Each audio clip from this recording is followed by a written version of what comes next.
बिस्मिल्लाहिर्रहमानिर्रहीम अस्सलाम वालेकुम वरहमतुल्लाहि वबरकातुहू। कार्बन्स कंपाउंड में हम लोगों ने लास्ट लेक्चर तक पढ़ लिया था physical property of alkane, alkyne और अल्काइन, और साथ में हम लोगों ने कंबशन रिएक्शंस के बारे में पढ़ा था। तो अब हम लोग नेक्स्ट रिएक्शन पढ़ेंगे ऑक्सीडेशन रिएक्शन, जैसा कि लिखा हुआ भी है heading oxidation reaction. Last time पर कंबशन में मैंने पढ़ाया था ऑक्सीडेशन का मतलब होता है एक ऑक्सीजन का ऐड होना या स्टेप बाय स्टेप ऑक्सीजन का ऐड होना। तो आप ऑक्सीडेशन में ज़रूर दो बातें लिख लें। पहली चीज़, step by step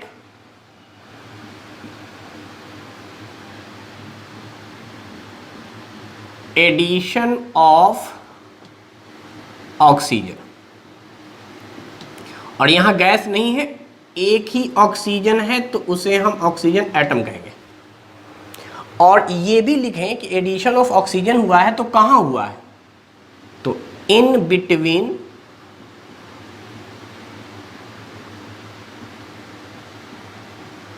carbon and hydrogen. पहली बात, कार्बन और हाइड्रोजन के बीच में ऑक्सीजन आकर इंसर्ट हो जाएगा एक तरह से। चूंकि ऑक्सीजन की वैलेंसी 2 होती है, उसे 2 बॉन्ड बनाना है, तो एक बॉन्ड बनाएगा वो हाइड्रोजन के साथ और दूसरा बॉन्ड बनाएगा वो कार्बन के साथ। पहली बात हो गई। दूसरी चीज जो आपको जहन में रखनी है वो ये रखनी है कि if there are 2 OH group, आप इसको हाइड्रोक्साइड या एल्कोहल ग्रुप भी कह सकते हैं, OH है। If there are 2 OH group present on same carbon atom, then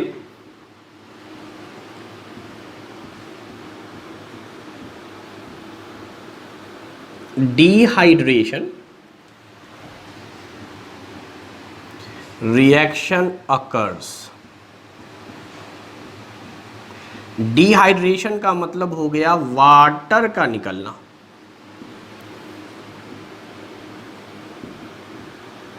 तो आपको ऑक्सीडेशन में बस यही 2 बातें याद रखनी है। तो इस पे क्या होगा कि हम लोग अच्छा खासा मैकेनिज्म भी पढ़ पाएंगे। डायरेक्ट रिएक्शन को याद नहीं करेंगे बल्कि मैकेनिज्म देखेंगे स्टेप बाय स्टेप। तो लास्ट क्लास में मैंने पढ़ाया था कंबशन रिएक्शन, तो उसमें मैंने कहा था कि हाइड्रोकार्बन जो होते हैं वो ऑक्सीजन गैस के प्रेजेंस में बॉन्ड होते हैं, और अगर sufficient amount of oxygen available है तो वाटर के साथ साथ कार्बन डाइऑक्साइड गैस बनेगा। अगर लिमिटेड अमाउंट है तो पार्शियल कंबशन होगा। पार्शियल कंबशन में 2 बातें होंगी। अगर लिटिल अमाउंट है तो आप ये कह सकते हैं कार्बन मोनोऑक्साइड गैस बनेगा वाटर के अलावा, और येलो कलर का फ्लेम आएगा जिसमें थोड़ा बहुत आप कह सकते हैं धुआं होगा, जिसे कहते हैं सूटी फ्लेम। अगर मान लीजिए उतना भी ऑक्सीजन नहीं है, बहुत ही कम अमाउंट में ऑक्सीजन गैस अवेलेबल है, तो उस कंडीशन में कार्बन ब्लैक बनेगा जिसको हम अनबॉन्ड कार्बन कहते हैं। वाटर तो बनना ही है कंबशन रिएक्शन में, वाटर प्लस अनबॉन्ड कार्बन बनेंगे, और वहीं से उस ब्लैक कार्बन का इस्तेमाल हम लोग करते हैं इंक बनाने में, और उस ब्लैक कार्बन की वजह से जो फ्लेम होता है आपका वो ब्लैकिश होता है, प्योरली सूटी फ्लेम मिला करता है। यहां पर बताया था मैंने कि यहां पर नेसेंट ऑक्सीजन होते हैं। नेसेंट ऑक्सीजन का मतलब हो गया ऑक्सीजन एटम, और जो ऑक्सीजन रिलीज करे उसे हम ऑक्सीडाइजिंग एजेंट कहेंगे। यानी ये रिएक्शन ऑक्सीडाइजिंग एजेंट के प्रेजेंस में होता है। तो याद रखिएगा, reaction occurs in the presence of oxidizing agent। अब सवाल ये उठता है ऑक्सीडाइजिंग एजेंट कौन है। तो देखिए, आपको पहले चैप्टर में भी ये बात पढ़ाई गई है कि ऑक्सीडाइजिंग एजेंट हम किसे कहेंगे, क्योंकि वहाँ भी हमें रिडॉक्स रिएक्शन पढ़ना है। तो मैं आपको याद दिलाता हूँ, ऑक्सीडाइजिंग एजेंट का मतलब हो गया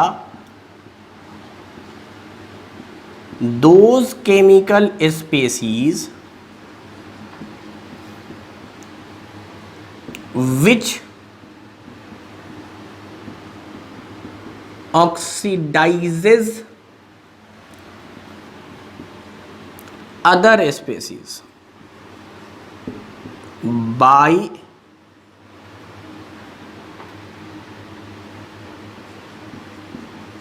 releasing oxygen or gaining hydrogen and reduces itself, और इसी का अपोजिट होगा रिड्यूसिंग एजेंट। तो मैं पहले ऑक्सीडाइजिंग एजेंट को समझा दूं, वो एजेंट जो ऑक्सीडेशन कराता हो, मतलब दूसरे को ऑक्सीडाइज करता हो।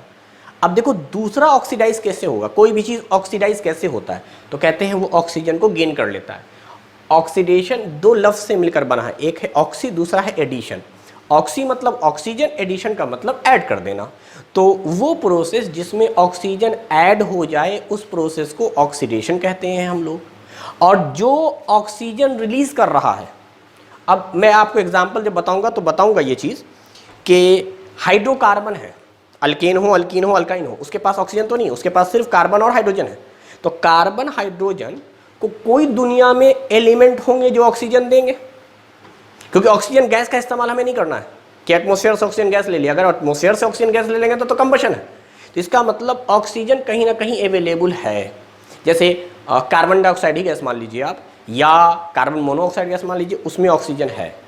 तो कार्बन मोनोऑक्साइड गैस ऑक्सीजन दे दे, कार्बन डाइऑक्साइड गैस ऑक्सीजन दे दे, वाटर ऑक्सीजन दे दे, इनमें ऑक्सीजन है। जिनमें ऑक्सीजन है वो दे सकता है।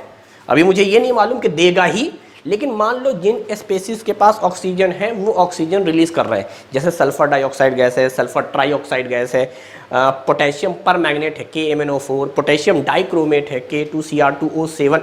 तो ये सब एलिमेंट है, नाइट्रिक एसिड है, सल्फ्यूरिक एसिड है, इनमें ऑक्सीजन है। तो जिन स्पेसीज के पास ऑक्सीजन हो और वो हाइड्रोकार्बन को अपना ऑक्सीजन दे दे, उन ऑक्सीजन बेयरिंग स्पेसीज को ऑक्सीडाइजिंग एजेंट कहेंगे, क्योंकि वो ऑक्सीजन देकर दूसरे को ऑक्सीडाइज करा रहा है और खुद को रिड्यूस करा रहा है। तो ऑक्सीडाइजिंग एजेंट खुद को रिड्यूस कराता है, दूसरे को ऑक्सीडाइज कराता है। ऑक्सीडाइज कराने के लिए वो या तो ऑक्सीजन देगा या हाइड्रोजन लेगा। चूंकि ऑक्सीडेशन की डिफिनेशन आपको पढ़ाई गई है फर्स्ट चैप्टर में, तो बताई गई है ऐसा प्रोसेस जिसमें ऑक्सीजन या तो ऐड हो या हाइड्रोजन रिलीज हो। तो हाइड्रोजन अगर रिलीज हो रहा है तो दूसरा एलिमेंट होना चाहिए जो उसको एक्सेप्ट करेगा। तो खैर बहरहाल यहाँ पर हमें ज़्यादा डिटेल में ऑक्सीडाइजिंग एजेंट और रिड्यूसिंग एजेंट के बारे में नहीं पढ़ना। यहाँ तो हमें फाइनली प्रोडक्ट देखना है कि अगर हाइड्रोकार्बन का हम ऑक्सीडेशन कराते हैं तो फाइनल प्रोडक्ट हमें क्या मिलता है। तो चलिए हम लोग नेक्स्ट स्टेप पे आते हैं। इतनी सारी बातों को ख्याल रखेंगे कि ऑक्सीजन आपको स्टेप बाय स्टेप जोड़ना है, और साथ में अगर दो OH एक ही कार्बन पर हो जाए तो वाटर रिलीज करा देना है। और जो step by step oxygen provide कर रहा है वो हमारा ऑक्सीडाइजिंग एजेंट है, जो हाइड्रोकार्बन को तो ऑक्सीडाइज कर रहा है लेकिन खुद को रिड्यूस कर रहा है।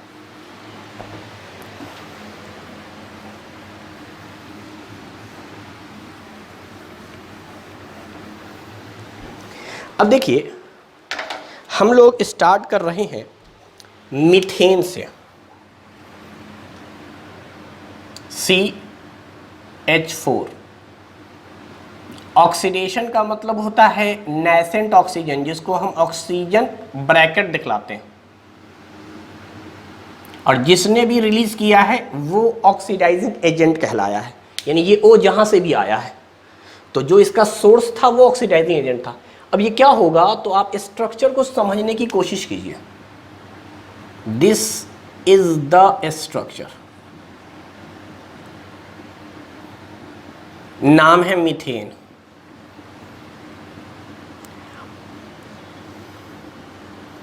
मैं अगर फैमिली का नाम लिखूं तो इट इज अल्केन। पहले ये ऑक्सीजन आएगा, कार्बन हाइड्रोजन के बीच में इंसर्ट हो जाएगा। चूंकि मैंने ऑक्सीडेशन की डिफिनेशन यही पढ़ाई थी कि step by step addition of oxygen in between carbon and hydrogen. तो मान लो ये हाइड्रोजन यहां से हटा और बीच में आके ऑक्सीजन इंसर्ट हो गया, तो इसका नाम मिथेनॉल हो जाएगा। हम लोगों ने IUPAC नोमेनक्लेचर और कॉमन नोमेनक्लेचर पहले ही पढ़ रखा है। IUPAC में इसका नाम है मिथेनॉल, कॉमन में इसे कहते हैं मिथाइल एल्कोहल, और इन जनरल ये एल्कोहल फैमिली है। तो अल्केन ऑक्सीडाइज होकर एल्कोहल में कन्वर्ट हो जाता है। This is IUPAC and this is common nomenclature.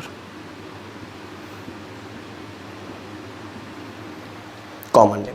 तो methane is converted into methanol. बहुत सिंपल सा रिएक्शन है, कुछ नहीं हुआ, एक हाइड्रोजन हटा, बीच में ऑक्सीजन आकर, अब देखो सबकी वैलेंसी पूरी हो गई है। कार्बन की 4 वैलेंसी थी, हाइड्रोजन की 1 थी, ऑक्सीजन की 2 थी, सबकी वैलेंसी पूरी हो चुकी है, कोई ऐसी बात इसमें है नहीं। अब आगे सुनिए। अब मान लीजिए सेकेंड स्टेप पर अगर एक ही ऑक्सीजन देने वाला है तब तो रिएक्शन यहीं पे स्टॉप हो जाएगा, अल्केन से आपको एल्कोहल मिल जाएगा, रिएक्शन स्टॉप हो जाएगा। अगर कोई एक ही ऑक्सीजन रिलीज करने वाला है तो अब एक ऑक्सीजन रिलीज करने वाले कौन कौन एलिमेंट है उसको भी रहने देते हैं। आप फिलहाल सिर्फ समझो जिसके अंदर एक ही ऑक्सीजन होता हो, ऐसे एलिमेंट जिसमें एक ही ऑक्सीजन होता हो वो बेचारा एक ही ऑक्सीजन देगा। कम से कम इतनी बात तो क्लियर हो गई। तो अगर एक ही ऑक्सीजन मिला तो मिथेनॉल पर रिएक्शन स्टॉप, अगर अल्केन से शुरू हुआ है तो। अगर मान लो एल्कोहल ही में रिएक्शन कराना था, मान लो अभी एक ऑक्सीजन जोड़ना है, एल्कोहल से वो ऑक्सीजन जोड़ना था, अल्केन में नहीं जोड़ना था। अल्केन में जोड़ते तो एल्कोहल बनता। मान लो हमारे पास पहले से एल्कोहल मौजूद है या एल्कोहल दिया हुआ है, अब कह रहा है चलो भाई इसमें एक ऑक्सीजन जोड़ो। तो अब ज़रा बताओ इसमें ऑक्सीजन कहाँ पे जुड़ेगा? ये स्ट्रक्चर मैंने बना रखा है, इसमें ऑक्सीजन कहाँ जुड़ेगा? तो भाई यहाँ पे तो जुड़ नहीं सकता, क्योंकि कार्बन और ऑक्सीजन के बीच के बॉन्ड को थोड़ी तोड़ेगा, या ऑक्सीजन और हाइड्रोजन के बीच के बॉन्ड को थोड़ी तोड़ेगा। मैंने पहला पॉइंट क्या लिखवाया था कि ऑक्सीजन आता है कार्बन हाइड्रोजन के बीच में, तो कार्बन हाइड्रोजन के बीच में यहाँ 3 बॉन्ड है, ये चौथा बॉन्ड तो कार्बन और ऑक्सीजन के बीच में हो गया। तो अब यही रिमेनिंग 3 में से कोई एक टूटेगा। मान लेते हैं ऊपर वाला टूट गया,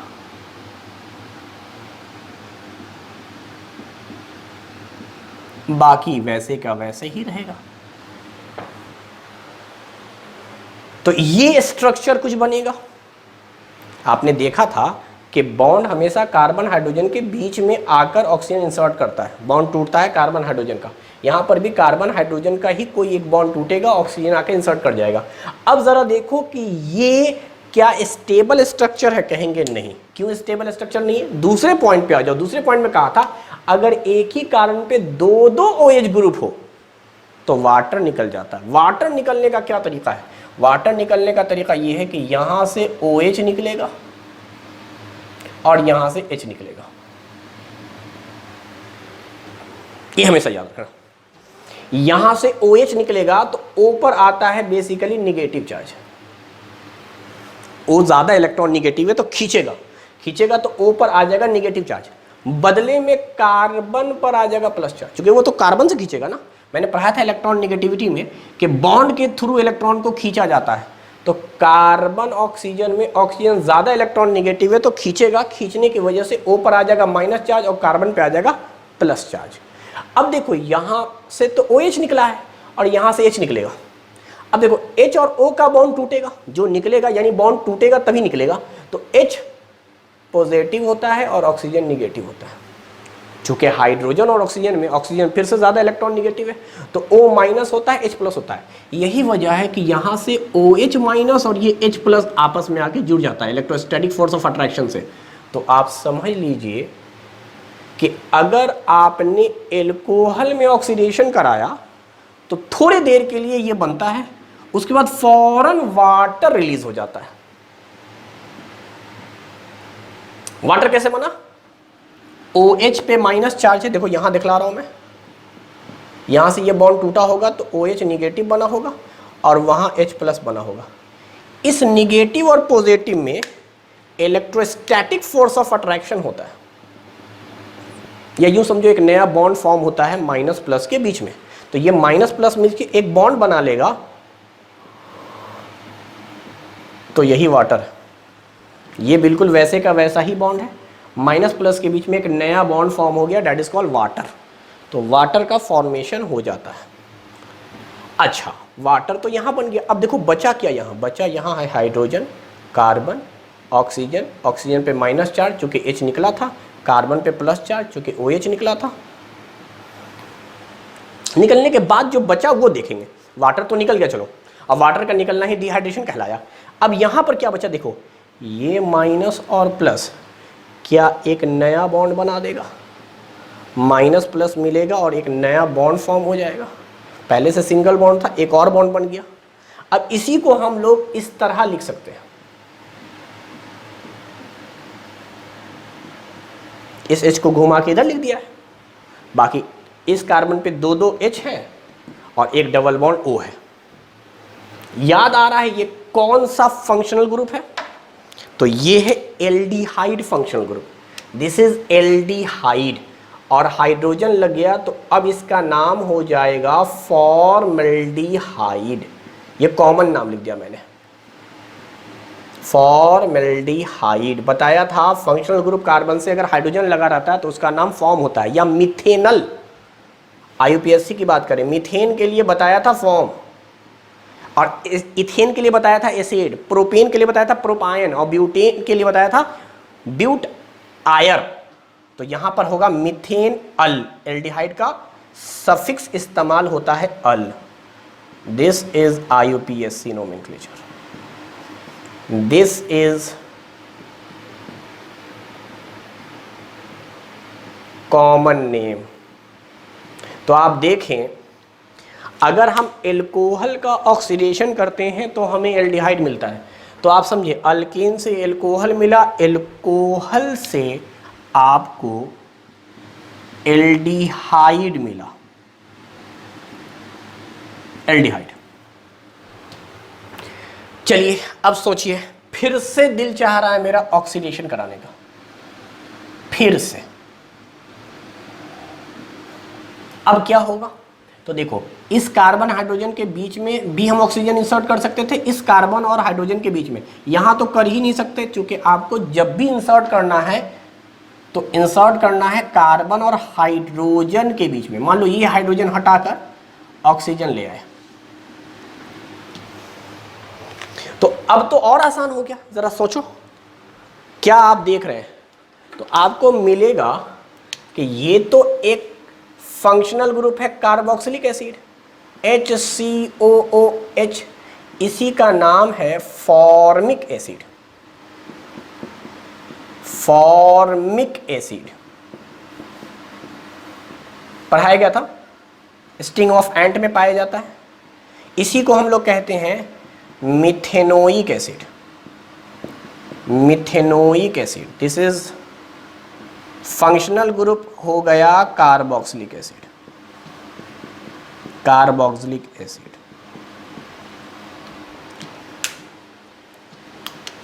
दिस इज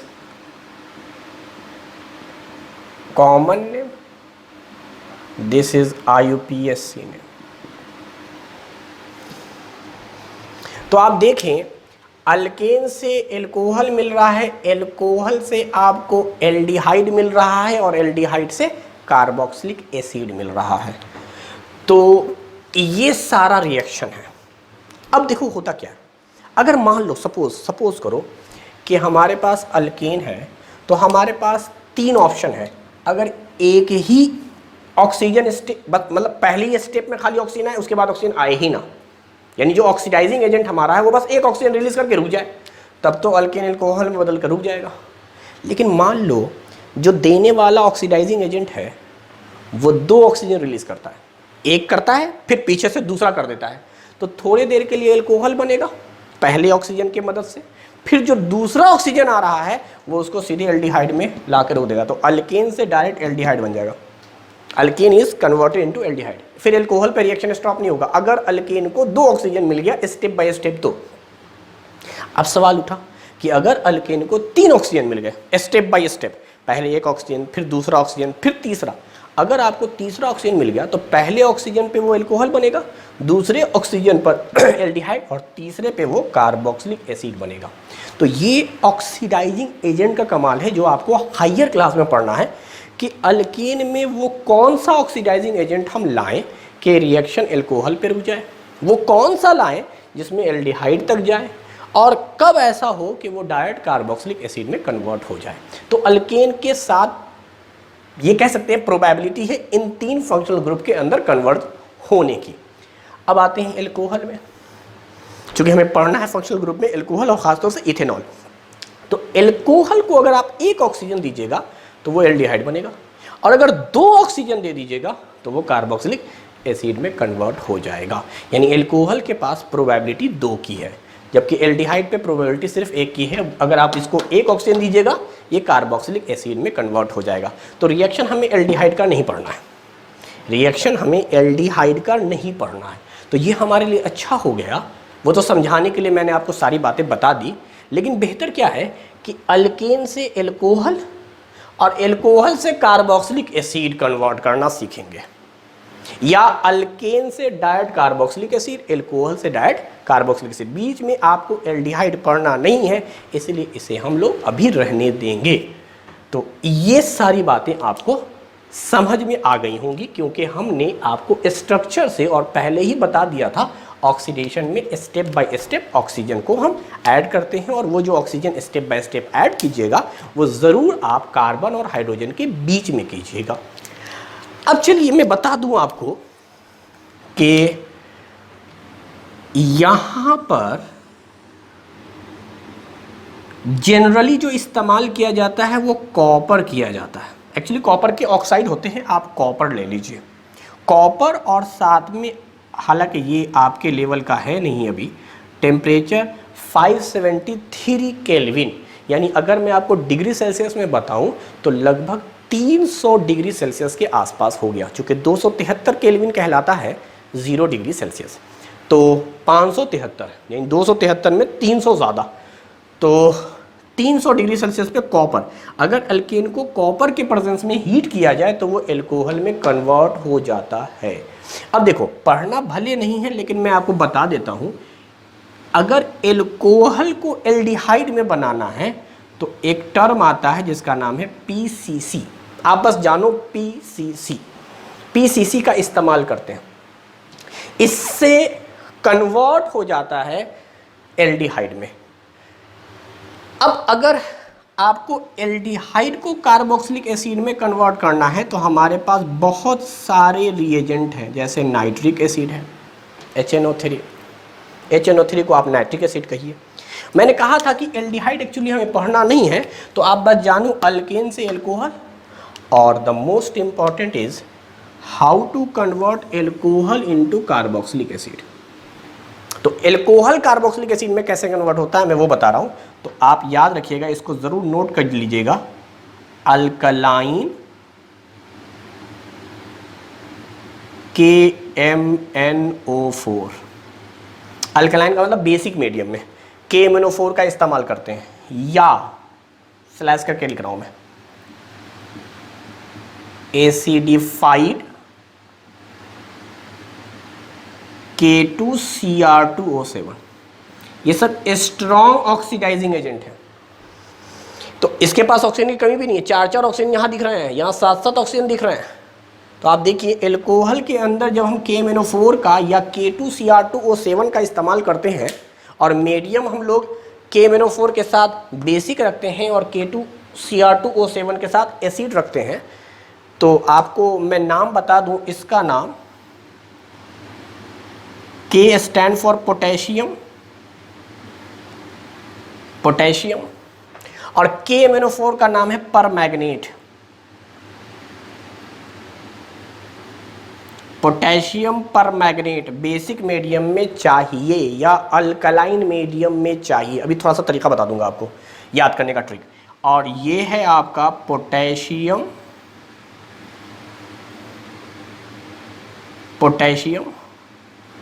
डाई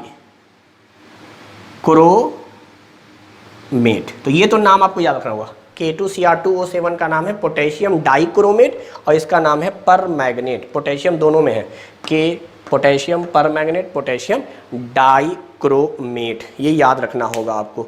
तो देखो मैं अल्कलाइन को थोड़ी देर के लिए, आपको ट्रिक सिखाना है इसलिए बता रहा हूँ मैं, अल्कलाइन को थोड़ी देर के लिए मैं बेस बोल देता हूँ, क्योंकि अल्कलाइन बेस ही होते हैं, बेसिक मीडियम। और ये तो एसिडिफाइड है, इसको मैं ए ही बोलता हूँ, ठीक है। तो अब देखो यहाँ पर जो कोड बनता है वो बनता है, इस पोटेशियम को हम लोग कंसीडर नहीं करते क्योंकि दोनों में है।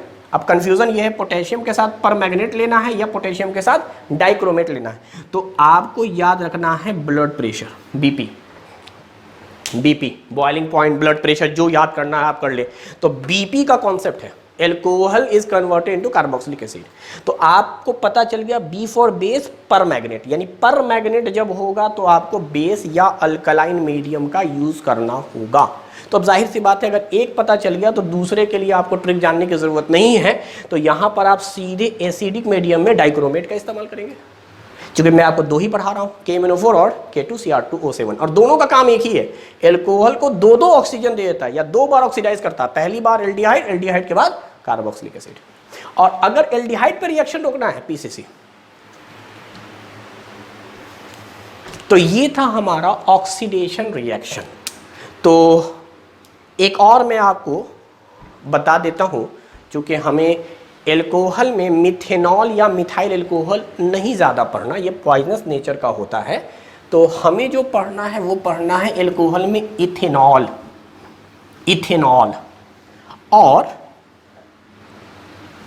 उसी तरीके से कार्बोक्सिलिक एसिड में जो हमें पढ़ना है वो पढ़ना है एसिटिक एसिड।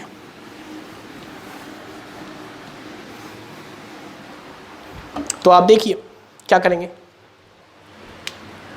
मान लेते हैं C2H6,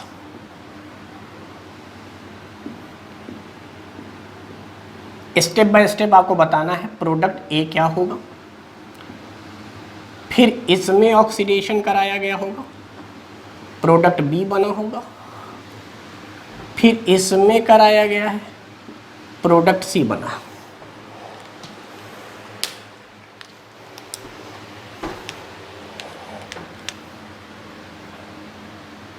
यहां पे देख लाता हूं, ए से डायरेक्ट सी बनाने के लिए एक्स रिएजेंट का यूज किया गया है, बताना है वो एक्स क्या है, व्हाट इज एक्स। तो देखिए स्ट्रक्चर को समझते हैं। दिस इज इथेन, पहली बात, दो कार्बन है, तीन हाइड्रोजन इस पर, तीन हाइड्रोजन इस पर।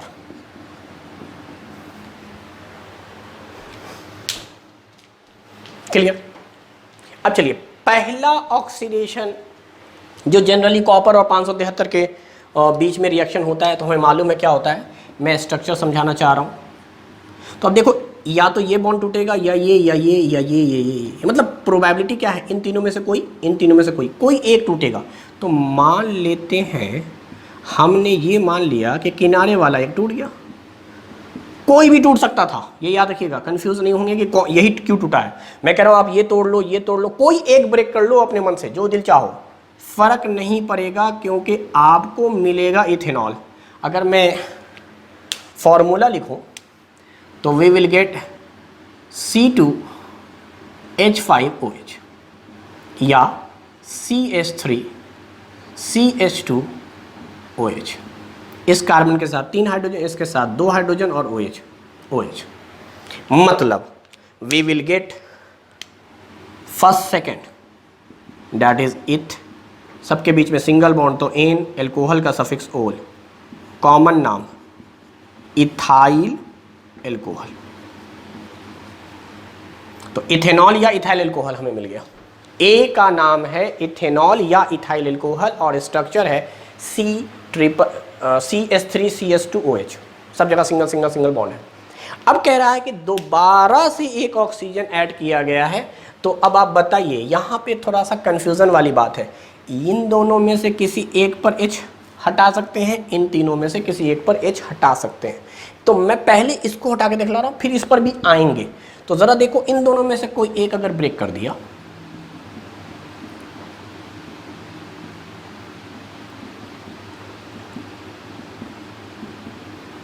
मान लो ऊपर वाला ब्रेक हुआ, तो ये मिलेगा। यहां के बाद अगर मैंने इसी कार्बन पर, एक ही कार्बन पे दो दो OH दिखलाया, तो वही पढ़ाया था क्या होगा, वाटर निकलेगा। वाटर का मतलब OH, OH निकल गया और H निकल गया। तो वाटर जब रिलीज हो गया तो क्या ये एल्डिहाइड बन गया? This is aldehyde.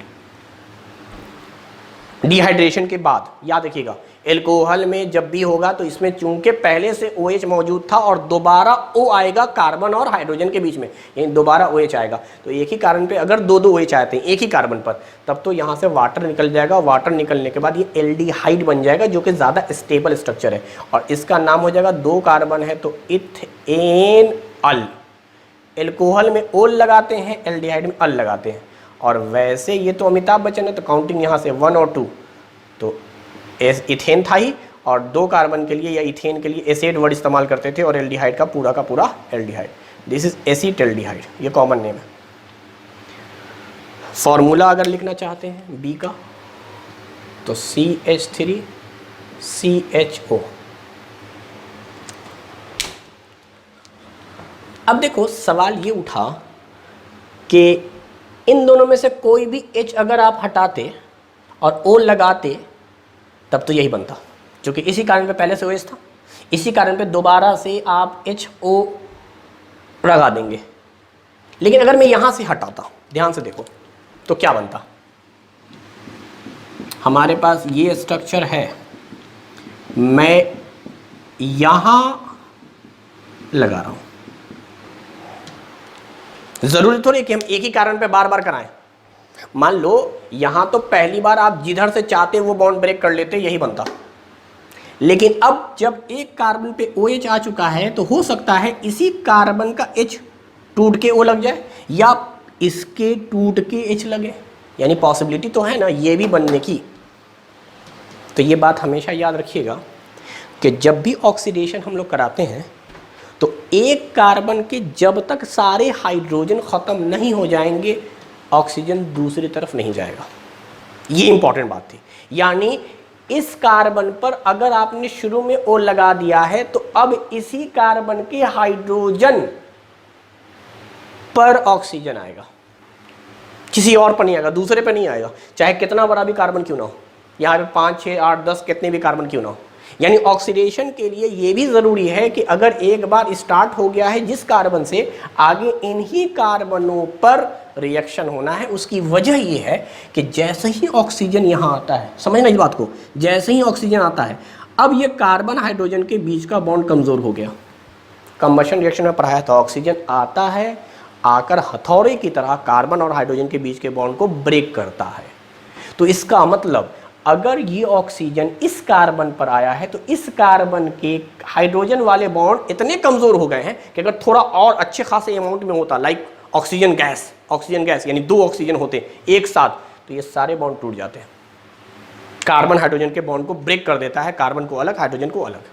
तो ये बात हमेशा याद रखिएगा कि ऑक्सीजन आकर कार्बन हाइड्रोजन के बॉन्ड को कमज़ोर करता है, कार्बन कार्बन के बॉन्ड को ब्रेक नहीं करता है, कार्बन कार्बन के बॉन्ड को ब्रेक नहीं करता है, उस कार्बन के हाइड्रोजन को ब्रेक नहीं करेगा जिस पर ऑक्सीजन है नहीं। इसीलिए ये बनने के चांसेस बहुत कम है। इसीलिए बार बार मैं बोल रहा हूं कि एल्कोहल का जब भी कभी हम ऑक्सीडेशन कराएंगे तो हमें एल्डिहाइड ही मिलेगा। तो इथाइल एल्कोहल या इथेनॉल से आपको मिलेगा इथेनॉल या एसिटल्डिहाइड। अब जरा देखो, अब फिर से ये तो बी हो गया। अब बताओ मुझे, अभी तो कॉन्सेप्ट सिखा दिया ना मैंने, कि दोबारा अगर मैं ऑक्सीडेशन कराना चाह रहा हूं तो क्या करेंगे। तो इस कार्बन पर H है और इसी कार्बन पे ऑक्सीजन लगा हुआ है, तो ये ऑक्सीजन ने आकर इस बॉन्ड को कमजोर कर दिया है, जबकि ये ऑक्सीजन इस कार्बन से नहीं जुड़ा हुआ है, तो इस कार्बन के जो हाइड्रोजन है वो नहीं टूटेंगे, क्योंकि वो अभी भी उसी स्ट्रेंथ के हैं। लेकिन इस ऑक्सीजन के आ जाने की वजह से ये H कमज़ोर हो गया है। तो यहाँ तो काफ़ी आसान हो गया अब ऑक्सीजन आकर इंसर्ट कर जाएगा। तो फॉर्मूला क्या बन गया, CH3COOH, इसी को कहते हैं एसेटिक एसिड कॉमन नाम में। और अगर मैं IUPAC लिखूं तो ethanoic acid, ethanoic acid, ethanoic acid is IUPAC name. जहाँ जहाँ IUPAC है वो मैं घेर दे रहा हूँ, दिस इज IUPAC, बाकी खुद से लिख लीजिएगा, this is common. Ethanol is IUPAC। एक क्वेश्चन और है इसमें कि एल्कोहल में ऐसा क्या रिएजेंट मिलाएं ताकि एसिड बन जाए। तो एल्कोहल से डायरेक्ट एसिड के लिए अभी बताया था मैंने KMNO4 या K2CR2O7। अब ध्यान से देखो, KMNO4 इसका नाम है पोटेशियम परमैंगनेट। क्या नाम है, परमैंगनेट, यानी P मतलब AP मतलब अल्कलाइन, अल्कलाइन। या बताया था मैंने BP, AP बोलो BP बोलो, BP जनरली ज़्यादा अच्छा होता है। तो अल्कलाइन परमैंगनेट, पोटेशियम परमैंगनेट, और ये एसिडिफाइड या एसिड, इसीलिए मैंने इसको AP नहीं कहा, इसको मैंने BP कहा। तो अल्कलाइन KMNO4 या एसिडिफाइड K2CR2O7 के मदद से एक कन्वर्ट हो जाएगा C में। तो ये रिएक्शन आता है एंट्रेंस एग्जामिनेशन में कि एल्कोहल को कार्बोक्सिलिक एसिड में डायरेक्ट बदलने के लिए क्या करना पड़ेगा, तो इनका, इस रिएजेंट का इस्तेमाल करना पड़ेगा। तो ये है ऑक्सीडेशन रिएक्शन। हालांकि जो सवाल आता है वो मैंने बता ही दिया आपको, सवाल यही आता है कि एल्कोहल को आप कैसे कार्बोक्सिलिक एसिड में कन्वर्ट करेंगे, या इथेनॉल को जिससे शराब बनती है उसको आप कैसे एसिटिक एसिड में कन्वर्ट करेंगे, जिसको हम लोग आगे चल के पढ़ेंगे विनेगर। तो आप शराब से विनेगर कैसे कन्वर्ट कर सकते हैं या बना सकते हैं, तो यही तरीका है अल्कलाइन KMNO4 या एसिडिफाइड K2CR2O7। अब चलो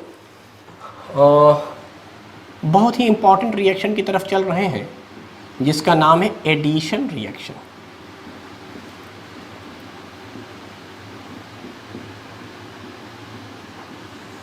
हाइड्रोकार्बन में ये रिएक्शन बहुत इंपॉर्टेंट है, एडिशन रिएक्शन। पहली बात समझ लो, एडिशन रिएक्शन शो कौन करता है, तो शोज ओनली अनसैचुरेटेड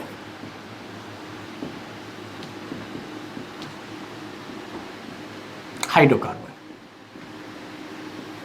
और ये क्यों होता है, due to pi bond, pi bond की वजह से। क्योंकि पाई बॉन्ड थोड़ा सा कमज़ोर है इसलिए ऐसा होता है। मैं यहीं पे बता दूं आपको कि एडिशन रिएक्शंस कई टाइप के होंगे, कई टाइप के, जिसमें हम लोगों को पढ़ना है हाइड्रोजिनेशन, हाइड्रोजिनेशन। दूसरी बात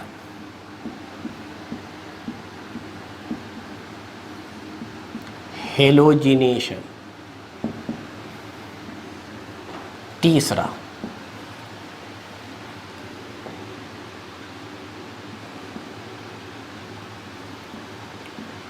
हाइड्रो हेलोजिनेशन।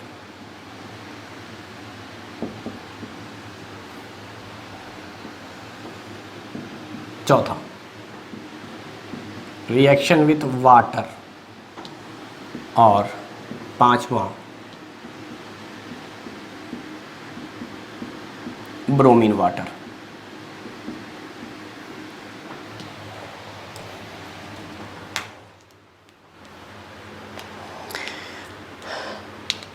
हाइड्रोजिनेशन को हम लोग रिडक्शन भी कहते हैं।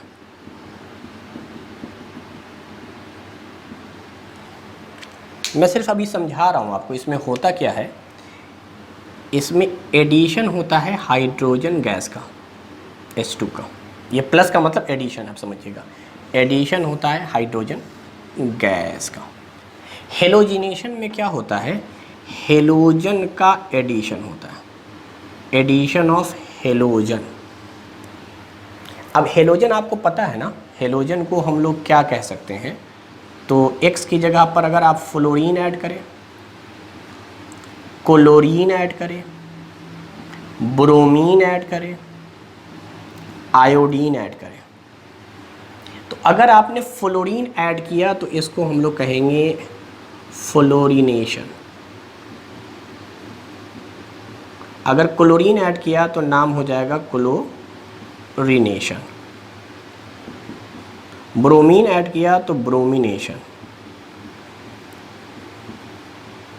और आयोडीन ऐड किया तो आयोडीनेशन। जिसमें ज़्यादातर हम लोग जो ऐड करते हैं वो क्लोरीन और ब्रोमीन ऐड करते हैं। फ्लोरीन और आयोडीन जनरली नहीं करते हैं, क्योंकि फ्लोरीन जो है वो थोड़ा एक्सप्लोसिव नेचर का है, बहुत फास्ट रिएक्शन होता है, और आयोडीन में बहुत ही स्लो रिएक्शन होता है। तो ये इसलिए जनरली नहीं किया जाता क्योंकि एक्सप्लोसिव होता है, एक्सप्लोसिव होता है, और ये जो होता है बहुत ही स्लो होता है, वेरी स्लो रिएक्शन। इसीलिए प्रीफर करते हैं हम लोग, हेलोजिनेशन में प्रीफर किया जाता है क्लोरीनेशन और ब्रोमिनेशन, ये याद रखेंगे। तो बहुत ही आसान है, दोनों हाइड्रोजन को जोड़ना है, दोनों हेलोजन को जोड़ना है। हाइड्रोजन हेलोजन की प्रॉपर्टी तकरीबन बराबर सी होती है, एक जैसी। तो यहाँ पे है क्या वो समझ लीजिए, फिर मैं आगे बात करूँगा। यहाँ पे बहुत ही आसान है,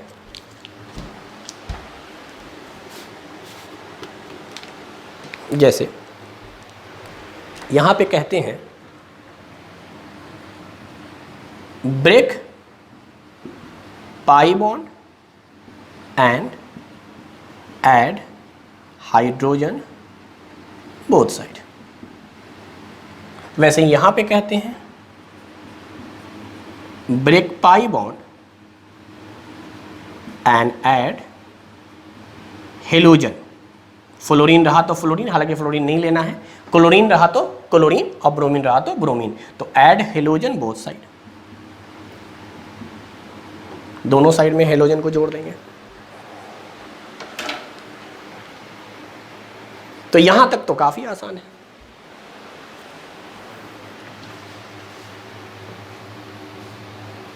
अब सुनिए, हाइड्रोहेलोजिनेशन का क्या मतलब है। हाइड्रोहेलोजिनेशन को हम लोग एक तरह से कहते हैं हेलोजन एसिड, हेलोजन एसिड कहते हैं। हेलोजन एसिड क्यों कहेंगे, क्योंकि देखो इसमें आता है HF, HCl, HBr, HI। तो फ्लोरीन, क्लोरीन, ब्रोमीन, आयोडीन तो हेलोजन ग्रुप है। एसिड क्यों कहते हैं, क्योंकि जब इसको ये पढ़ाया गया है आपको एसिड बेस साल्ट चैप्टर में, तो इसको जब वाटर में डालते हैं तो अकॉर्डिंग टू आर्हीनियस H निकाल देता है। तो चूंकि ये स्पेसीज H दे देते हैं, H मतलब H+ यानी प्रोटॉन वाटर को, इसलिए एसिड है। और फ्लोरीन को छोड़कर, मैंने बताया था HF को छोड़कर, ये तीनों के तीनों स्ट्रॉन्ग एसिड है, HCl, HBr, HI। उसमें भी सबसे स्ट्रॉन्ग एसिड HI, उससे थोड़ा सा कमजोर HBr, उससे और कमजोर HCl, और HCl से कमजोर HF होगा। तो इसका मतलब ये तीनों स्ट्रॉन्ग एसिड है, ये थोड़ा सा वीक एसिड है HF, लेकिन है तो ये एसिड। तो अब आप देखें, यहाँ खाली हाइड्रोजन था तो दोनों तरफ हाइड्रोजन जोड़ते थे, यहाँ हेलोजन था तो दोनों तरफ हेलोजन जोड़ते थे, यहाँ यही एक तरफ हेलोजन है, एक तरफ हाइड्रोजन है, दोनों को मिलाकर ये बोल दिया गया है। तो इसे हम लोग कहते हैं शॉर्ट में HX, H हाइड्रोजन के लिए, X हेलोजन के लिए। और हेलोजन ज़्यादा इलेक्ट्रॉन नेगेटिव है तो इस पे आता है माइनस चार्ज, इस पे आता है plus charge. Hydrogen first group element है ना, तो इलेक्ट्रो पॉजिटिव नेचर का, जैसे NaCl होता है तो Na पे प्लस चार्ज, Cl पे माइनस चार्ज। अब Na पे चूंकि प्लस चार्ज है और Na और H सेम ग्रुप का है, हाइलीना करूँगा सबसे फरिया, तो इसलिए इस पे प्लस चार्ज, और क्लोरीन पे माइनस चार्ज। या आप इलेक्ट्रॉन निगेटिव से जाने तो आप ये मान के चलें कि हेलोजन बहुत ज़्यादा इलेक्ट्रॉन निगेटिव है, इसलिए माइनस, और इस पे प्लस चार्ज आ जाएगा। तो यहाँ पर क्या होता है, वही concept, break pi bond and add hydrogen ion at terminal position, ये मैं आगे बताऊंगा, and X minus in non terminal position.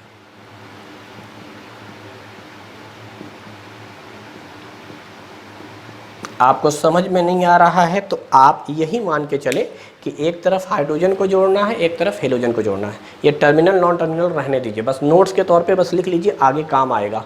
और अगर आप हायर क्लास में पढ़ेंगे तो इसी टर्मिनल और नॉन टर्मिनल की तरफ जोड़ने का नाम है मार्कोनिकॉफ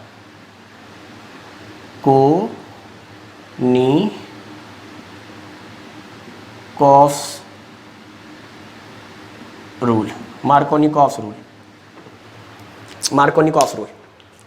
तो आप ये मानकर चलें कि अभी हमें नहीं जानना कि मार्कोनिकॉफ रूल क्या है और ये टर्मिनल नॉन टर्मिनल क्या है। फिलहाल बस नोट्स के तौर पे लिख लो कि मार्कोनिकॉफ रूल कहते हैं इसी को कि H को जोड़ना है टर्मिनल की तरफ, टर्मिनल कहते हैं किनारे को, और H को जोड़ना है बीच में यानी नॉन टर्मिनल की तरफ। तो देख लेंगे हम लोग आगे चल के क्या होना है। फिलहाल आप बस इतना जानिए कि पाई बॉन्ड ब्रेक होगा, एक तरफ H एक तरफ X लगेगा, जैसे वहाँ हुआ था वैसे ही। वाटर का रिएक्शन जो होता है वो भी तकरीबन ऐसे ही है। H2O कहते ज़रूर H2O है, लेकिन इसको हम लोग पढ़ते हैं H plus OH minus. Neutral है, H plus acid OH minus base.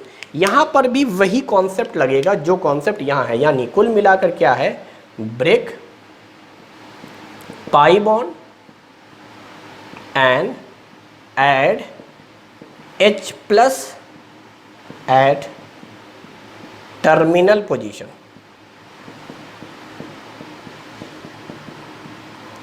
And OH minus at non terminal position. यही मार्कोनिकॉफ रूल। तो जब तक दोनों सेम थे HH, मार्कोनिकॉफ रूल या टर्मिनल नॉन टर्मिनल का झमेला नहीं था, दोनों X कोई झमेला नहीं था।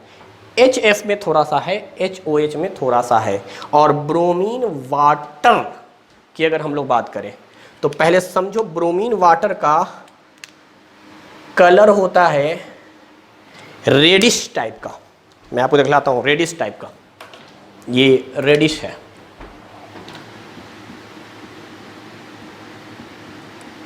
ठीक है, रेडिश कलर का होता है, लेकिन रिएक्शन से पहले इसके अंदर कलर होता है। यहां पर क्या होता है, break pi bond, add Br minus and OH minus at both side, यानी ब्रोमीन का आपको Br लेना है और वाटर का OH लेना है, H नहीं लेना। तो आपने पाई बॉन्ड को ब्रेक किया, एक तरफ ब्रोमीन लगाया एक तरफ OH लगाया, और जैसे ही आपने लगाया, after reaction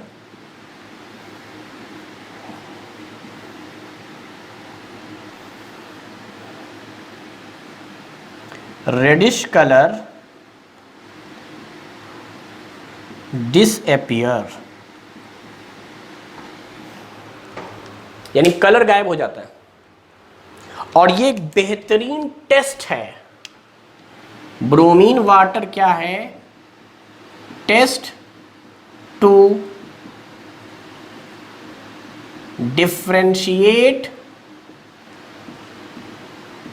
saturated and non saturated या अनसैचुरेटेड हाइड्रोकार्बन।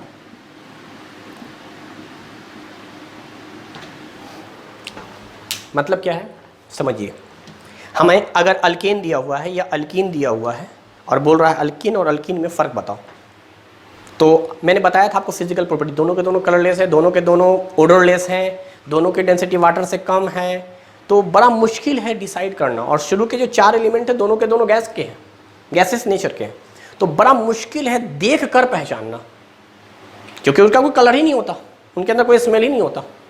तो आप कैसे पहचानेंगे?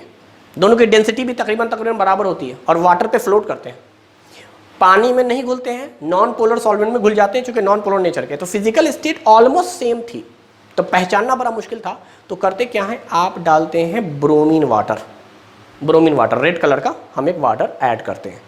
अगर सॉल्यूशन में रेड कलर जाने के बाद डिसअपीयर हो गया तो आप कह दीजिए अल्कीन है, क्योंकि रिएक्शन करेगा अल्कीन से और अपना रंग बदल देगा। अगर हम अल्केन में डाल दें रेडिश कलर तो अल्केन के साथ कोई रिएक्शन नहीं होगा, क्योंकि अल्केन में पाई बॉन्ड नहीं है, पाई बॉन्ड नहीं है, और ये सिर्फ अनसैचुरेटेड करता है। तो नॉन सैचुरेटेड या अनसैचुरेटेड हाइड्रोकार्बन ही रिएक्शन करते हैं। तो ब्रोमीन वाटर अपना कलर खो देता है या डिसअपीयर कर लेता है आफ्टर रिएक्शन। तो इसलिए ब्रोमीन वाटर एक अच्छा कह सकते हैं रिएजेंट है जो डिफ्रेंशिएट करता है सैचुरेटेड और अनसैचुरेटेड हाइड्रोकार्बन के दरमियान। तो ये है एडिशन रिएक्शन की खासियत। तो जल्दी से हम लोग रिएक्शन पढ़ लेते हैं। रिएक्शन थोड़े आसान है, कैसे कैसे हो रहा है रिएक्शन।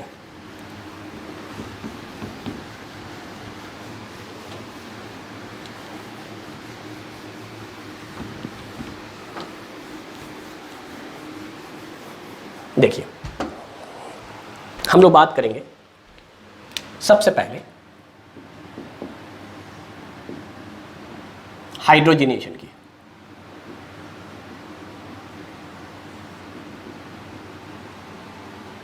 ऑक्सीडेशन का उल्टा है, क्योंकि ऑक्सीजन में ऑक्सीडेशन में ऑक्सीजन आके ऐड होता था, और यहां पे आपको क्या करना है,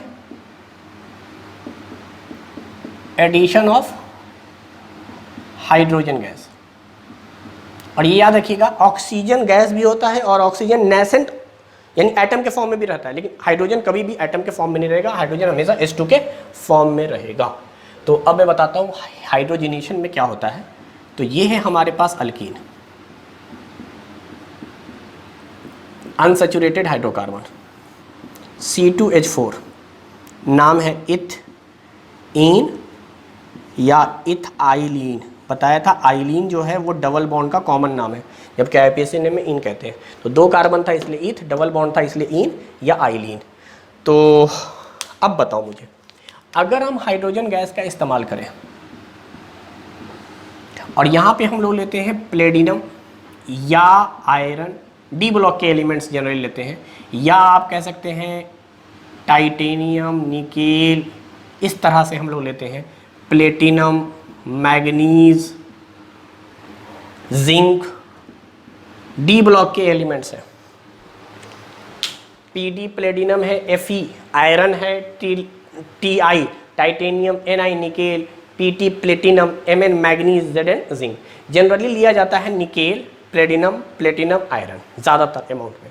खैर बहरहाल ये सॉलिड सरफेस है। होता क्या है मैं बताऊं आपको, ये मान लीजिए लिक्विड है, इनका फिजिकल स्टेट थोड़ा ठंडा करके, वैसे तो गैस पढ़ाया है आपको 4 कार्बन तक, लेकिन आप मान लीजिए थोड़ा सा ठंडा करके हमने इसको कंडेंस कर दिया और ये लिक्विड बन गया रूम टेम्परेचर पर, सॉरी रूम टेम्परेचर के थोड़ा नीचे लाकर ठंडा कर कर, तो ये तो बन गया आपका लिक्विड। तो अब एक बीकर में हमने इसको डाल रखा है इसको, और एटमॉस्फेयर में हाइड्रोजन गैस ज़्यादा नहीं है, ज़्यादा तो ऑक्सीजन और नाइट्रोजन गैस है। तो अब हम चाह रहे हैं कि वो गैस आ जाए इस बीकर में। अब वो गैस बीकर में कैसे आएगी, गैस तो रैंडमली मोशन कर रही है और बहुत कम चांसेस है कि वो बीकर में आए। ज़्यादातर चांसेस किसका है, ऑक्सीजन का आने का या नाइट्रोजन के आने का। चलो नाइट्रोजन तो इनऑर्ट नेचर का है, अगर आ भी गया तो कोई खास फर्क नहीं डालेगा, लेकिन ऑक्सीजन बहुत रिएक्टिव है बेटा, ऑक्सीजन आ गया तो रिएक्शन करना शुरू कर देगा, यानी ऑक्सीडेशन प्रोसेस स्टार्ट हो जाएगा। और मुझे ऑक्सीडेशन नहीं करना, मुझे तो रिडक्शन कराना है। तो उसके लिए हम लोग क्या करते हैं, हम लोग एक रॉड लेते हैं लाइक दिस, और ये याद रखिएगा कि इसके अंदर छेद है, वो आपको नेकेड आई से दिखाई नहीं देते। नेकेड आई से तो आपको हाइड्रोजन गैस भी दिखाई नहीं देती है, बहुत छोटे छोटे पार्टिकल्स होते हैं। तो एक्चुअली जो सॉलिड होते हैं ना, आपको पता है एटम स्फीयर शेप का होता है, तो इसके स्फीयर नेचर होने की वजह से कितना भी स्ट्रॉन्ग बॉन्डिंग हो, भाई ये एक एटम, ये एक एटम, ये एक एटम, ये एक एटम, सब आपस में मिल गए, फिर भी आप देखें यहां पर ये स्पेस आपको खाली दिखाई दे रहा है, जिसको मैं शेड कर रहा हूं, रंग रहा हूं, एटम तो ये सब है, चारों एटम मिले, बीच में जगह खाली रह गई। हाँ, कब खाली नहीं रहती? जब एटम रेक्टेंगल या स्क्वायर शेप या क्यूब शेप का होता, तब जगह खाली नहीं होती। लेकिन एटम रेक्टेंगल या स्क्वायर या क्यूब या क्यूबाइड शेप का नहीं होता है, बल्कि स्फेयर शेप का होता है। तो देखो, स्फेयर होने की वजह से बीच में जगह खाली रहना ही रहना है। तो ये बात मान कर चलिए कि ये पूरा का पूरा एटम का बना हुआ है, एटम स्फेयर है, तो बीच में कहीं ना कहीं स्पेस है, ये है। तो इस रॉड को जब हम हवा में इस तरह से शेक करते हैं, इसके अंदर हाइड्रोजन गैस आके ट्रैप हो जाता है। अब सवाल ये हुआ कि हाइड्रोजन ही क्यों ट्रैप होगा, कोई और दूसरी गैस क्यों नहीं ट्रैप होगी? तो आप समझो, हाइड्रोजन सबसे स्मॉलेस्ट एटम है। साइज में पढ़ाया था मैंने, हाइड्रोजन का साइज सबसे छोटा है, हीलियम का साइज बड़ा है वंडरवाल रेडियस की वजह से। तो हाइड्रोजन का साइज क्या है? छोटा है। तो हम लोग जानबूझकर सेलेक्टिव एलिमेंट ले रहे हैं। हमने आयरन और कह सकते हैं प्लेटिनम इसलिए चुना है क्योंकि यही वो सॉलिड हैं जिसके पार्टिकल जब करीब आते हैं तो उनके दरमियान इतना ही स्पेस रहता है जिसमें हाइड्रोजन आ सकता है। मैंने सोडियम नहीं लिया, यहाँ देखो पोटेशियम नहीं लिया, मेटल तो वो भी हैं, उनमें भी स्ट्रॉन्ग बॉन्डिंग है, वो भी सॉलिड होते हैं। लेकिन हमने वो नहीं लिया क्योंकि उसके जो आप कह सकते हैं यहाँ बीच में वॉइड्स हैं, होल हैं, छेद हैं, उसमें हाइड्रोजन गैस ट्रैप नहीं हो पाता है। इसलिए सेलेक्टिव सॉलिड सरफेस लेना है। ये सॉलिड सरफेस इसलिए है कि ये हाइड्रोजन गैस को ट्रैप कर पाए। अब जब ट्रैप हो गया इसमें हाइड्रोजन गैस, तो इस रॉड को डालते हैं हम लोग बीकर में। अब वो बीकर में जाने के बाद जो लिक्विड है वो हाइड्रोजन गैस को खींचता है अपनी तरफ ड्यू टू पाई बॉन्ड। ये पाई बॉन्ड हाइड्रोजन को बुलाता है आओ, और हाइड्रोजन आकर इस पाई बॉन्ड को ब्रेक कर देता है। हाइड्रोजन आता है और इस पाई बॉन्ड को ब्रेक कर देता है। मैं जानबूझकर आपको शुरू में स्ट्रक्चर वैसे ही बना रहा हूं। अब देखो क्या होगा, ये पाई बॉन्ड ब्रेक होगा और ये जो हाइड्रोजन आया है ना, ये दोनों हाइड्रोजन आकर इधर उधर लग जाएंगे। इसी को कहा था मैंने, break the pi bond and add hydrogen both side. जिन दो कार्बनों से पाई बॉन्ड टूटेगा उन्हीं दोनों कार्बन पे हाइड्रोजन आकर लग जाएगा। तो ये था स्ट्रक्चर। अगर और डिटेल में बताऊं तो इसे कहते हैं सीन एडिशन, दोनों हाइड्रोजन सेम साइड से जाकर लगता है। लेकिन अभी डिटेल में उतना जानना आपको नहीं है, आप बस जानो कि पाई बॉन्ड टूटा और दो हाइड्रोजन जाकर लग गए। तो अगर मैं इसको अच्छे से दिख रहा हूं तो ये बन गया हमारे पास। और याद रखिएगा ये एक एक्सोथर्मिक प्रोसेस है। एडिशन रिएक्शन में हीट निकलती है, एक्सोथर्मिक प्रोसेस है। क्योंकि अल्कीन ज़्यादा रिएक्टिव है अल्कीन से, क्योंकि पाई बॉन्ड वीक है। तो आपको अभी तक मैंने दो रिएक्शन पढ़ाए, एक कंबशन वो भी एक्सोथर्मिक, दूसरा एडिशन वो भी एक्सोथर्मिक। तो इसमें हीट रिलीज होती है, हालांकि इस हीट का नाम हीट ऑफ हाइड्रोजिनेशन है। इस हीट को हीट ऑफ हाइड्रोजिनेशन कहेंगे, क्योंकि हाइड्रोजिनेशन रिएक्शन में हीट रिलीज हुई है। तो काफ़ी आसान था। अब चलिए मैं आपको सिर्फ समझाने के लिए जल्दी से बता देता हूँ। ये है हमारे पास कुछ स्ट्रक्चर्स, मान लो डबल बॉन्ड प्लस H2, क्या बनेगा? तो कहते हैं ये पाई बॉन्ड टूटेगा, दोनों हाइड्रोजन आके जुड़ जाएंगे। ये पाई बॉन्ड टूटेगा, दोनों हाइड्रोजन आके जुड़ जाएगा।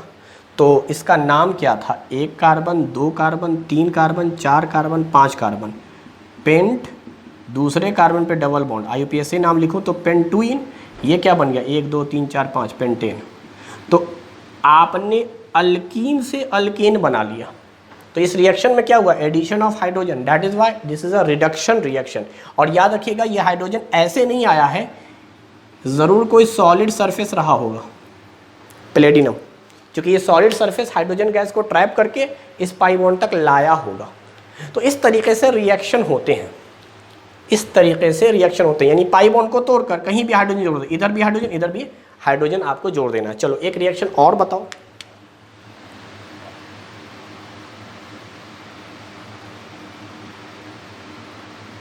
मान लो ये साइक्लो 1 2 3 4 5 पेंटीन है, इसमें हाइड्रोजन जोड़ा गया in the presence of nickel, क्या होगा, पाई बॉन्ड टूटेगा, दोनों तरफ हाइड्रोजन जुड़ेगा, हाइड्रोजन दिखलाया नहीं जाता, दिस इज कॉल्ड साइक्लोपेंटेन। बहुत ज़्यादा कीजिएगा, साथ में हीट दिखला दीजिएगा, यहाँ पर भी साथ में हीट दिखला दीजिए, हीट ऑफ हाइड्रोजनेशन। एक कार्बन, दो कार्बन, डबल बॉन्ड H2, एक कार्बन, डबल बॉन्ड, क्या करेंगे यहाँ पर भी, यानी ये पाई बॉन्ड तोड़ना है, हाइड्रोजन जोड़ देना है, साथ में हीट, पाई बॉन्ड तोड़ना है, हाइड्रोजन जोड़ देना है। यहाँ मान लो आयरन, 1 2 3 4, पाई बॉन्ड टूटा, जुड़ गया, 1 2 3 4, यहीं पे रिएक्शन हुआ, दो हाइड्रोजन आके जुड़ गए। आप हाइड्रोजन दिखला भी सकते हैं, नहीं भी दिखला सकते हैं। नोमेनक्लेचर में पढ़ाया था मैंने बॉन्ड लाइन रिप्रेजेंटेशन, बस बॉन्ड लाइन रिप्रेजेंटेशन करके बता रहा हूँ मैं आपको। तो इस तरीके से रिएक्शन हो जाता है हाइड्रोजनेशन का। चलो अब हम लोग यहीं पर पढ़ेंगे कि अल्काइन में भी पाई बॉन्ड होता है। ये तो अल्कीन का हो गया, अल्कीन में एक पाई बॉन्ड होते हैं, अल्कीन में एक पाई बॉन्ड होते हैं तो रिएक्शन एक बार होता है। अल्काइन में रिएक्शन 2 बार होगा, ये याद रखिएगा, अल्काइन में रिएक्शन 2 बार होगा। यानी पहले क्या होगा,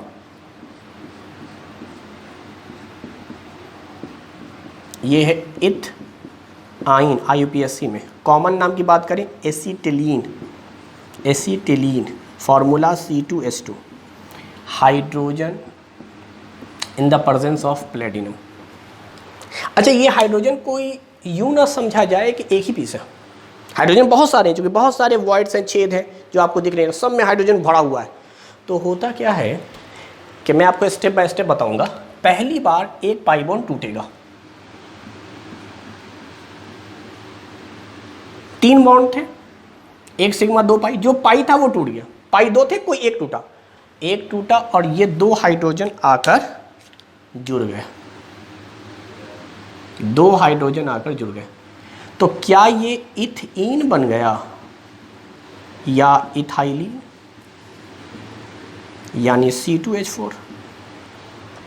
लेकिन ये रिएक्शन यहीं पर नहीं रुकेगा, क्योंकि हाइड्रोजन कोई सिर्फ और सिर्फ 2 ही एटम नहीं है, बल्कि ये रिएक्शन आगे तक प्रोसीड करेगा, फिर से ये पाई बॉन्ड टूटेगा।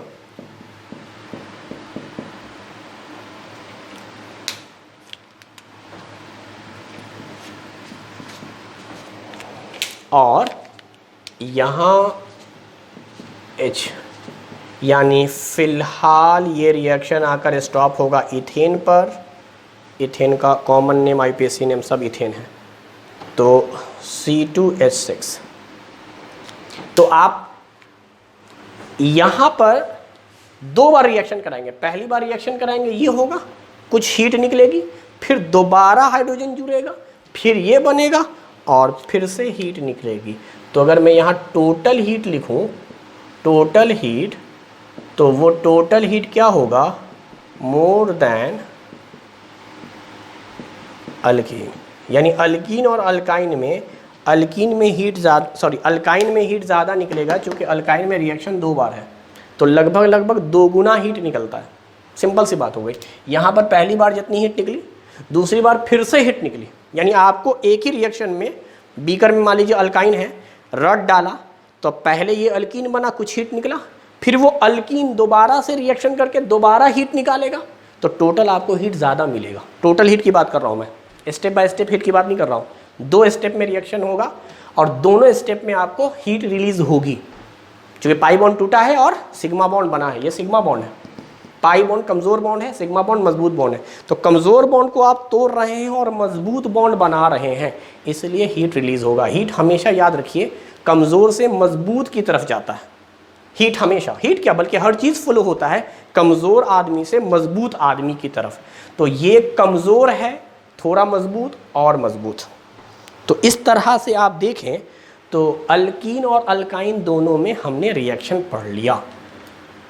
तो ये हमारा हाइड्रोजिनेशन है, जो मैंने कहा था काफ़ी आसान है, सिंपल सी बात है। आपको पाई बॉन्ड ब्रेक करके हाइड्रोजन जोड़ देना है, जब तक पाई बॉन्ड है तब तक आप हाइड्रोजन जोड़ते रहिए, जब तक है।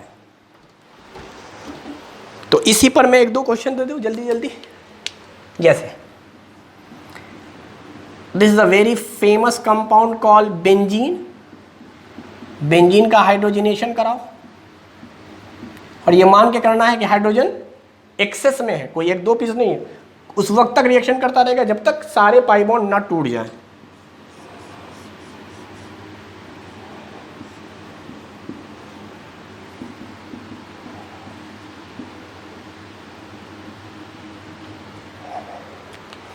अब क्या होगा, तो यहां पर तो ये हाइड्रोजन आएगा, ये पाई बॉन्ड तोड़ देगा, ये पाई बॉन्ड, ये पाई बॉन्ड, यानी finally it is converted into cyclohexane. यहां पर भी 1 2 3 4 5 6 7 8, 1 2 3 4 5 6 7 8, सारे के सारे पाई बॉन्ड टूट गए। हाँ, ये ज़रूर पूछा जा सकता है कितनी बार हीट निकली है या कितनी बार रिएक्शन हुआ है। तो इसमें 1 बार 2 बार 3 बार 4 बार, 4 बार जितने पाई बॉन्ड है बस उनको गिन लो, क्योंकि रिएक्शन सिर्फ पाई बॉन्ड पे होना है। पहली बार ये पाई बॉन्ड टूटेगा 2 हाइड्रोजन, दूसरी बार ये पाई बॉन्ड टूटेगा 2 हाइड्रोजन, फिर तीसरी बार पाई बॉन्ड टूटेगा 2 हाइड्रोजन, फिर चौथी बार पाई बॉन्ड टूटेगा 2 हाइड्रोजन। यहाँ पर एक पाई बॉन्ड टूटेगा 2 हाइड्रोजन, एक पाई बॉन्ड टूटेगा 2 हाइड्रोजन, एक पाई बॉन्ड टूटेगा 2 हाइड्रोजन, टोटल 3 बार। तो जहाँ जहाँ भी पाई बॉन्ड है वो उनको ब्रेक करना है और हाइड्रोजन को जोड़ देना है। सिग्मा ब्रेक नहीं होगा, सिग्मा बॉन्ड हाइड्रोजन की ताकत नहीं है ब्रेक करने की, वो तो ऑक्सीजन की ताकत है, ऑक्सीजन आकर ब्रेक करता है। सिग्मा बॉन्ड को हाइड्रोजन ब्रेक नहीं कर सकता, क्योंकि हाइड्रोजन और ऑक्सीजन में ऑक्सीजन ज़्यादा इलेक्ट्रॉन निगेटिव है या ज़्यादा ताकतवर है, ज़्यादा रिएक्टिव है। तो यहाँ तक हो गया। चलिए एक बात और इसी से लगी, थोड़ी एडवांस लेवल की है, partial hydrogenation. Partial hydrogenation, partial hydrogenation क्या है वो समझो। Only shown by alkyne, not by alkene. Alkene नहीं करेगा, अल्काइन करेगा। ये बड़ी इंपॉर्टेंट बात है।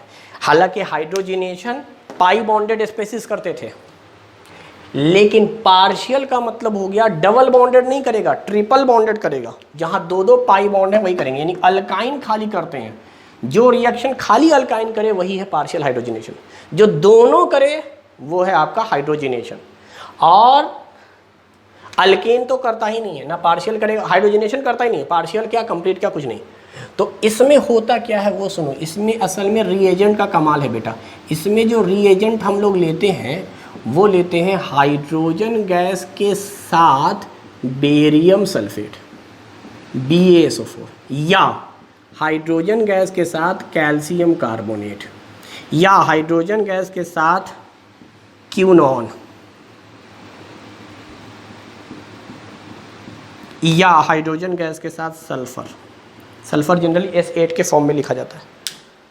तो ये सब लिया जाता है। इसका काम क्या है, सिर्फ ट्रिपल बॉन्ड को अलाउ करता है ब्रेक करने के लिए।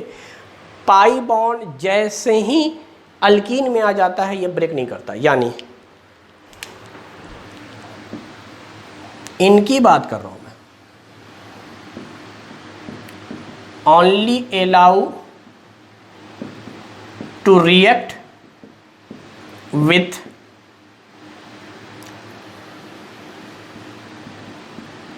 triple bond, not with double bond। सिर्फ ट्रिपल बॉन्ड के साथ होगा, डबल बॉन्ड के साथ रिएक्शन नहीं होगा, इसलिए इसको पार्शियल हाइड्रोजनेशन कहते हैं। चलो मैं समझाने के लिए बताता हूं। क्या ये ट्रिपल बॉन्ड है, हाइड्रोजन है, प्लेटिनम सरफेस तो है ही, साथ में बेरियम सल्फेट भी है। अब क्या हो जाएगा सुनो, अगर ये बेरियम सल्फेट नहीं होता तब तो सारे पाई बॉन्ड टूट जाते और वो कहलाता हाइड्रोजनेशन या कंप्लीट हाइड्रोजनेशन। लेकिन इस बेरियम सल्फेट ने क्या किया, सिर्फ हाइड्रोजन को अलाउ किया ट्रिपल बॉन्ड तक। ट्रिपल बॉन्ड को ये ब्रेक कर देगा और स्टेप बाय स्टेप रिएक्शन होता है। तो ये दोनों हाइड्रोजन एक पाई बॉन्ड को ब्रेक करके इसमें कन्वर्ट हो गए, हीट निकल गया। अब ये हाइड्रोजन अवेलेबल है, ऐसा नहीं है कि हाइड्रोजन ख़त्म हुआ। मैंने कहा हाइड्रोजन एक्सेस में है, यानी हाइड्रोजन है, इस रॉड के अंदर हाइड्रोजन है, लेकिन बेरियम सल्फेट अलाउ नहीं कर रहा है कि ये हाइड्रोजन डबल बॉन्ड को तोड़े, अलाउ ही नहीं करता डबल बॉन्ड को तोड़ने के लिए। हाइड्रोजन की ताकत है डबल बॉन्ड को तोड़ने की, लेकिन बेरियम सल्फेट के एब्सेंस में, कैल्शियम कार्बोनेट के एब्सेंस में जब ये सब आ जाते हैं तो हाइड्रोजन की रिएक्टिविटी कम पड़ जाती है, हाइड्रोजन को बहुत रिएक्टिव नहीं बनाते हैं। ये सब याद रखिएगा, पॉइजन कहलाते हैं केमिस्ट्री में, उनको पॉइजन हम लोग कहते हैं जो रिएक्टिविटी को डिक्रीज कर देते हैं। तो ये सब रिएक्टिविटी को डिक्रीज करने वाले हैं, अच्छी है। इनका एक नाम रखा गया है, इनका, इन पूरे का हाइड्रोजन जब भी पार्शियल हाइड्रोजनेशन करेगा तो जो रिएजेंट है इनका एक साथ नाम रखा गया है लिंड लार्स कैटलिस्ट, लिंड लार कैटलिस्ट। ये सब थोड़ा थोड़ा जाने आप, एडवांस लेवल की चीज़ें हैं, आगे काम आएगा। लेकिन आप अभी से पढ़ते चलें कि अल्कीन से अल्केन बनाना था, हाइड्रोजनेशन करा देते थे। अल्काइन से अल्केन बनाना था, कंप्लीट हाइड्रोजनेशन करा देते थे। अगर रिएक्शन को अल्काइन से अल्कीन पे लाकर रोकना है तो लिंडलार कैटलिस्ट का इस्तेमाल करें, यानी बेरियम सल्फेट को लगा दें तो पार्शियल हाइड्रोजनेशन हो जाएगा। तो आपको मैं 4-5 सवाल दे देता हूँ ताकि आपको ये सारे रिएक्शन जहन में रहें और इसकी प्रैक्टिस हो जाए।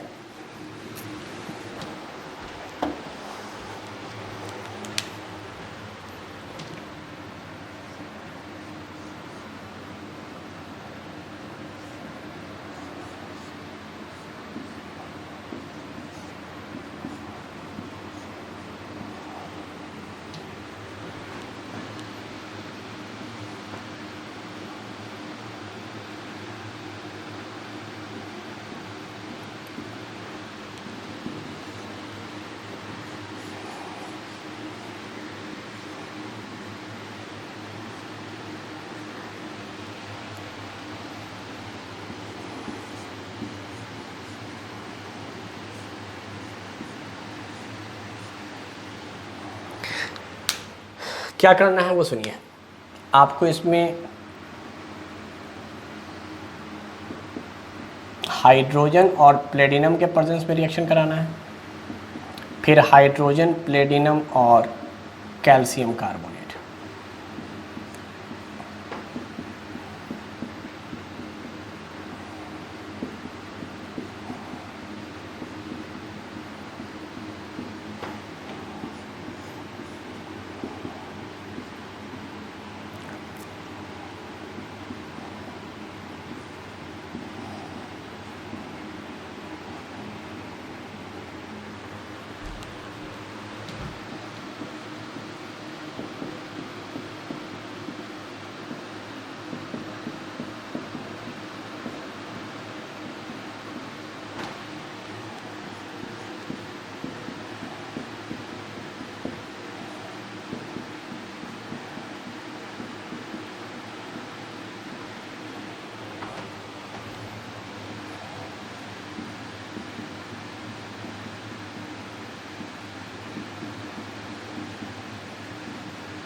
यानी मैंने 2 बार रिएक्शन कराने की कोशिश की। जरा सा प्रोडक्ट बताइए, क्या ये आपको साफ साफ दिख रहा है कि हाइड्रोजनेशन है? क्या ये पार्शियल हाइड्रोजनेशन है? कैल्शियम कार्बोनेट ने हाइड्रोजन की रिएक्टिविटी को कम कर दिया। अब ये हाइड्रोजन सिर्फ ट्रिपल बॉन्ड पे अटैक करेगा, यहाँ ट्रिपल बॉन्ड नहीं है, मतलब रिएक्शन नहीं होगा। रिएक्शन नहीं होने का क्या मतलब? यही प्रोडक्ट रहेगा, यानी प्रोडक्ट में कोई चेंजेस नहीं आएगा। अगर प्रोडक्ट में चेंजेस नहीं आता है, रिएक्टेंट जैसा ही होता है, तो हम लोग कहते हैं नो रिएक्शन। तो रिएक्शन नहीं होगा और फाइनली बीकर में आपको यही नज़र आएगा, मतलब नो रिएक्शन, और यहाँ अल्केन में कन्वर्ट हो जाएगा। चलो यहाँ देखते हैं, यहाँ पर ट्रिपल बॉन्ड है, पहले ये कन्वर्ट हुआ होगा डबल बॉन्ड में, फिर फाइनली ये कन्वर्ट हो गया होगा सिंगल बॉन्ड में। This is your final product, यानी 1 2 3 4 5 पेंटाइन था 2, 1 इधर से काउंटिंग हो 1 2, पेंट 2 आइन था, पेंटेन में कन्वर्ट हो गया। यहां पर आओ, ये सिर्फ ट्रिपल को अलाउ करेगा, ट्रिपल को अलाउ करेगा मतलब ये प्रोडक्ट बनेगा। यहां दिखलाने के लिए मैंने 2 स्टेप दिखलाया है, इसमें सिर्फ एक ही स्टेप पर होगा, क्योंकि ये ट्रिपल बॉन्ड को तो अलाउ करेगा, यानी पहली बार तो रिएक्शन हो जाएगा, एक पाई बॉन्ड टूट जाएगा, ये बन जाएगा, लेकिन अब ये डबल को अलाउ नहीं करेगा, बस डबल पे रिएक्शन आकर रुक जाएगा। चलो बेंजीन, इसमें मालूम है तुमको अल्टरनेट डबल बॉन्ड होता है, वो सारे के सारे डबल बॉन्ड ब्रेक हो जाएंगे, क्योंकि यहाँ पर पार्शियल नहीं है, कंप्लीट है, बट यहाँ पर पार्शियल है, तो एक भी डबल बॉन्ड ब्रेक नहीं होगा, मतलब no reaction. No reaction means final product is benzene, benzene का बेंजीन रहेगा। यहाँ पे आओ, इसका नाम बेंजाइन है। अगर एक जगह ट्रिपल बॉन्ड हो जाए तो बेंजाइन। यहाँ पर क्या होगा मैं डायरेक्ट बता देता हूँ, सारे के सारे पाई बॉन्ड टूट जाएंगे, जितने थे सब टूट जाएंगे। यहाँ पर क्या होगा, सिर्फ ट्रिपल टूटेगा, यानी दिस इज बेंजीन, एक ट्रिपल बॉन्ड टूट जाएगा। यहाँ पर क्या होगा, सारे के सारे पाई बॉन्ड टूट जाएंगे, 1 2 3 4 5 6 7, 1 2 3 4 5 6 7। यहाँ पर क्या होगा, कोई रिएक्शन नहीं, क्योंकि पार्शियल है। यहाँ पर क्या होगा, सब टूट जाएगा, 1 2 3 4 5 6 7, 1 2 3 4 5 6 7, 1 2 3 4 5 6 7। यहाँ पर क्या होगा, ज़रा ध्यान से, 1 2 3 4 5 6 7, सिर्फ ये टूटेगा, यानी दूसरे पे पाई बॉन्ड वैसे ही रहेगा, फिर यहाँ पर पाई बॉन्ड, फिर ये पाई बॉन्ड। देखिए आप, क्लियर? तो इस तरह से हम लोगों ने पार्शियल हाइड्रोजिनेशन देख लिया। तो आज हम लोग इसको यहीं पे रोकते हैं। अब इस लेक्चर को हम लोग कंटिन्यू करेंगे, जो बाकी एडिशन रिएक्शंस है, जिसमें हेलोजिनेशन है और एसिड का और वाटर का और ब्रोमीन वाटर का रिएक्शन है, उसे हम लोग नेक्स्ट क्लास में देखेंगे। Thank you very much.